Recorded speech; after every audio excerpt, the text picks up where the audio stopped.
한국어 단어 조성 원리를 통한 한글 문해력 강좌 한자 공부 요강도 137번째 시간 시작할 건데요. 오늘도 우리는 6획에 해당하는 부수 하나를 체크하고 넘어가도록 하겠습니다.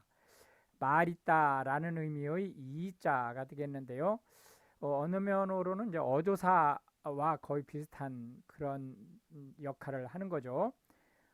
자기 자신인 말 있다라는 의미의 이자, 필요하다, 요긴하다 라는 의미의 요자, 참다, 견디다 라는 의미의 내자, 이런 것들이 이 부에 해당하는 대표적인 한자가 되겠고요.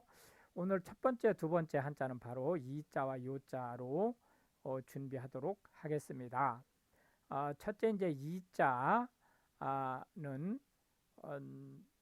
말을 잇다라고 하는 의미가 되겠는데요. 앞에 말과 뒤에 말을 이어주는, 그러니까 통상적으로 이제 그 말을 구성할 때 중간에 부드럽게 하기 위해서 끼워주는 그런 말이라고 보시면 되겠습니다. 하나, 둘, 셋, 넷, 다섯, 여섯에서 총 6획에 해당하는 한자가 되겠습니다. 말을 이어주는 그런 기능을 하는 거고요. 일종의 어조사라고 봐도 크게 문제되지 않는다, 이렇게 보시면 되겠습니다. 말이을 이자는 현대 한국어에서는 거의 사용되지 않기 때문에 몇 개만 보도록 하겠습니다. 형이상학이라고 하는 것은 인간 자체, 인간의 정체성에 대한 철학의 사고, 철학적 사고를 얘기하는 거고, 그런데 반해서 이제 형이하학은 사람이 살아가기 위해서 필요한 것들, 예를 들어서 경제 문제라든지 또는 기술적인 문제라든지 이런 것들에 대한 사고, 철학적 사고를 얘기한다, 이렇게 보시면 되겠습니다. 사이비라고 하는 것은 겉으로 볼 때는 같은 것 같은데 본질을 보면 다른 것을 얘기하고요. 종교에서는 이제 사이비 종교를 이단이라는 말로도 표현을 합니다. 불로이득이라는 말은 불로소득이라는 말과 같은 거고요. 이것은 이제 일반적인 생각으로 그 정도 돈을 벌 수 있는 힘을 들이지 않았는데도 불구하고 그 정도의 돈을 벌었다라는 부정적인 의미를 가지고 있다, 이렇게 보시면 되겠습니다. 두 번째 한자는 이제 요자가 되겠는데요.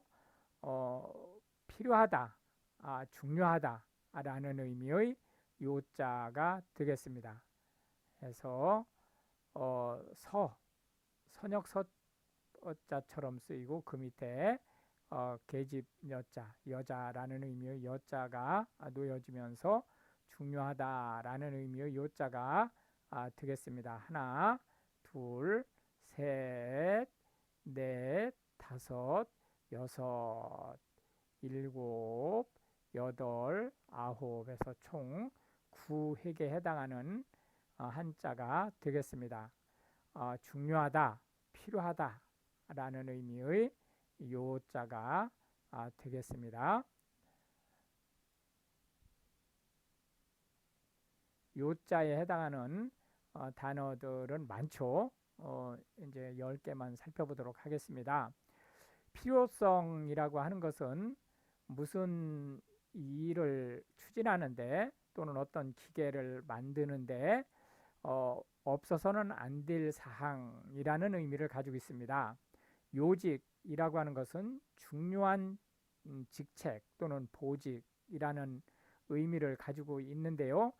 실제 현대 한국어에서는 이 요직이 힘을 쓸 수 있고 또 어떤 그 백그라운드로 작용할 수 있는 그러한 위치 또는 보직을 얘기한다, 이렇게 보시면 되겠습니다. 중요하다라고 하는 것은 어떤 일을 처리하는 데 있어서 빼놓으면 안 되는 비중 있는 사항이다 라는 의미를 가지고 있고요. 요청이라고 하는 것은 해달라고 요구하는 것, 청하는 것을 얘기합니다. 요새라고 하는 것은 군사적으로 전략적 요충지를 얘기합니다. 특히 요새는 예를 들자면 이제 그 방어를 중심으로 해서 적군이 이제 어떠한 공격을 해와도 쉽게 함락되지 않을 수 있도록 그 대비를 한 그러한 기지를 얘기하는 거죠. 수요라고 하는 것은 요구되는 내용, 그러니까 어떤 물건이 소비되거나 또는 판매 요청되는, 그러니까 구매를 요청하는 내용을 수요라고 얘기를 합니다. 수요의 반대는 이제 공급이죠. 물건을 시장에 내보내는 것. 수요는 시장에서 물건을 흡수하는 것 또는 소비하는 것을 얘기하는 거죠. 요소라고 하는 것은 어떤 일이나 또는 물건이라든지 또는 뭐 장비라든지 이런 데에 있어서 그 구성되는 각각의 핵심 부품 사항에 적용되는 말이다. 강요하다라고 하는 것은 본인의 의사와 관계없이 하도록 억지로 하도록 하는 것을 강요라고 얘기를 하는 거고요. 요약하다라고 하는 것은 긴 내용을 짧게 핵심적인 내용만 간추려서 정리하는 것을 요약하다라고 얘기를 하고, 이 요약한 내용을 보면 개요가 보이는 거죠. 개요라고 하는 것은 뼈대, 그 내용의 뼈대에 해당되는 아주 간략한 말, 표현을 개요라고 얘기한다. 마지막 오늘의 세 번째 한자는 준비하다라는 의미의 비자가 되겠습니다. 비자는 무엇인가를 미리 만들어 놓다, 또는 예상되는 일에 대해서 미리 소요량을 확보해 놓다, 이런 의미를 가지고 있습니다. 해서 준비하다라는 의미의 비자가 되겠습니다. 비자는 대단히 많이 사용되는 한자죠. 하나, 둘, 셋, 넷, 다섯, 여섯, 일곱, 여덟, 아홉, 열, 열하나, 열둘에서 총 12획에 해당하는 한자가 되겠습니다. 예비하다라고 하는 것은 미리 준비를 하는 것, 미리 어떤 사항에 대해서 갖추는 것을 얘기합니다. 예비하다라고 하는 것은 상대적으로 그 어떤 일이 일어날 그 확률이 상대적으로 그렇게 높지는 않은 그런 상태의 일에 대해서 준비하는 것을, 그러니까 뭐 어떤 요소를 갖추는 것과 또는 확실히 그 어떤 일이 일어날 것이 예정된 거에 대해서 어떤 사항을 갖추는 것, 이것을 모두 포함을 하는 말입니다. 대비하다라고 하는 말은 실제 예비하다라는 말과 거의 흡사한 말이다. 이렇게 이제 보시면 되겠고요. 준비하다라고 하는 것은 이제 예비나 대비가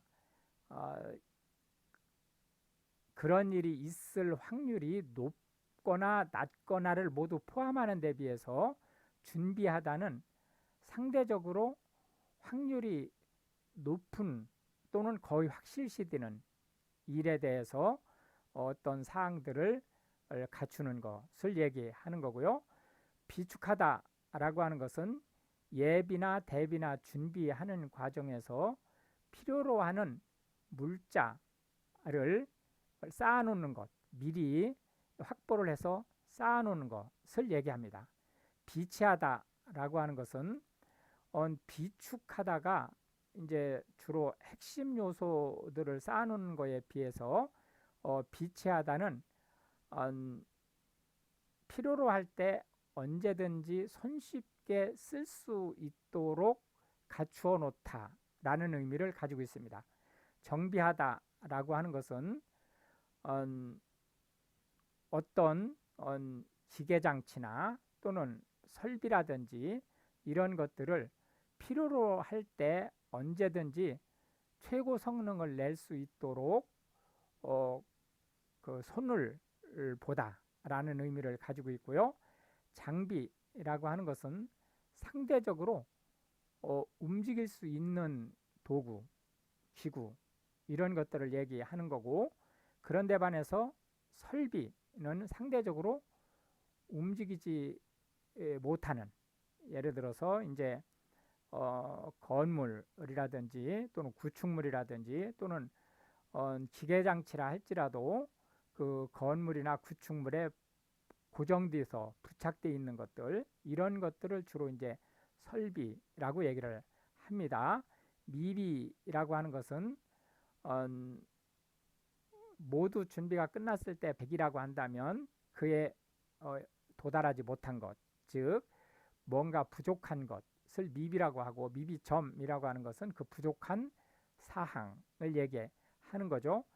경비원이라고 하는 것은 외부에서 권한 없는 사람이 어떤 특정한 장소에 침범하지 못하도록 지키는 그러한 업무를 하는 사람을 경비원이라고 얘기를 하고요. 통상 경호원 하면 사람을 따라다니는